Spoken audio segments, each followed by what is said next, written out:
مبتلا ہیں اور آپ چاہتے ہیں کہ یہ دکھ اور تکلیفیں، مسائل اور مشکلات، ناکامیاں اور پریشانیاں حل ہو جائے۔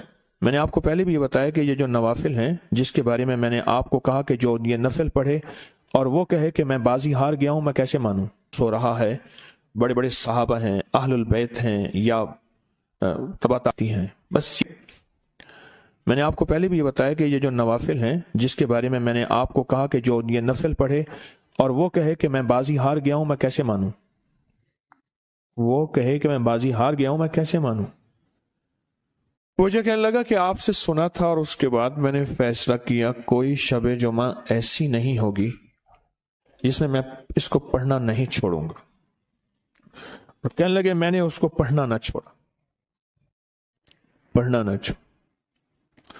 کاش میں نے خواب دیکھا، خواب دیکھا،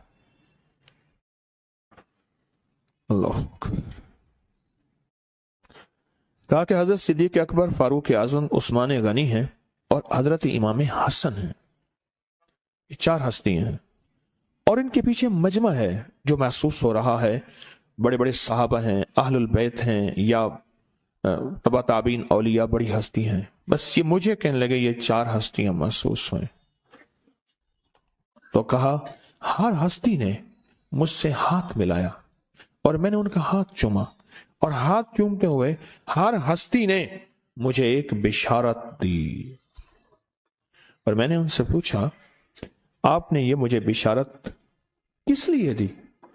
فرمایا تو شب جمعہ میں 2 نفل نہیں پڑھتا، وہ آیت الکرسی اور اخلاص والے؟ وہ سب تک پہنچتے ہیں، وہ ہمارے پاس بھی پہنچتے ہیں، اور ہمارے پاس جو پہنچتے ہیں وہ بہت ڈھیر پھولوں کا ہوتا ہے، خوشبوؤں کا ہوتا ہے۔ کہا کہ پھر انہوں نے ایسے اشارہ کیا، دیکھا تو پھولوں کا ایک پہاڑ تھا،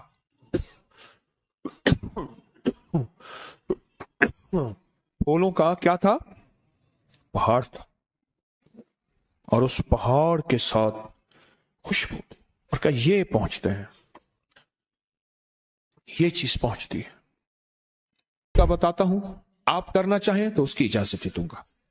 ایک، اگر آپ بیمار ہیں، آپ مریض ہیں، آپ دکھوں میں، آپ تکلیفوں میں مبتلا ہیں، اور آپ چاہتے ہیں کہ یہ دکھ اور تکلیفیں، مسائل اور مشکلات، ناکامیاں اور پریشانیاں حل ہو جائے، حل ہو جائے، تو آپ اپنے جسم کا کوئی حصہ کاٹیں، انگلی کاٹیں، ہاتھ کاٹیں، پاؤں کاٹیں، پنڈلی کاٹیں، ٹانگ کاٹیں، کان کاٹیں، ناک کاٹیں، ہونٹ کاٹیں، جسم کا کوئی حصہ کاٹیں۔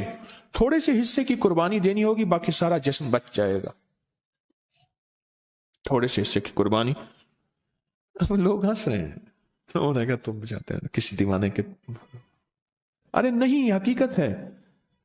اور تھوڑے سے حصے کی قربانی، باقی جیسے کوئی یہ بیمار ہوتے ہیں، ان کے ہاتھ پاؤں گل جاتے ہیں، ان کو گنگرین فلاں فلاں کہتے ہیں، وہ کہتے ہیں جی یہ حصہ جسم کا کاٹیں گے ورنہ یہ آگے بڑھے گا، یہ بیماری آگے بڑھے گی، پھر وہ کاٹیں گے، وہ ٹھیک ہو جائیں گے۔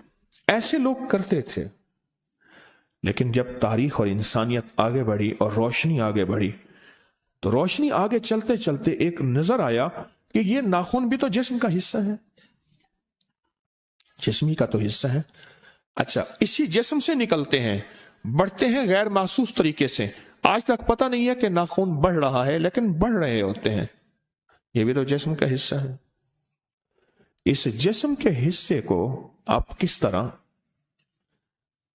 اس طرح کاٹیں کہ پھر اس جسم کے حصے کے اوپر ایک تصویر سخت توجہ سے اپنی مشکلات، مسائل، الجھنیں، پریشانیوں کا تصور کر کے سخت توجہ سے اس جسم کے حصے پر، اس جسم کے حصے پر سخت توجہ سے ایک تسبیح پڑھ لیں، اِنَّ لِلَّهِ وَإِنَّ إِلَيْهِ راجعون۔ سخت توجہ سے یہ ساری چیزیں مر گئیں، جادو مر گیا، جنات، بیماریاں، تکلیفیں، دکھ، مشکلات، مسائل، ناکامیاں ختم ہو۔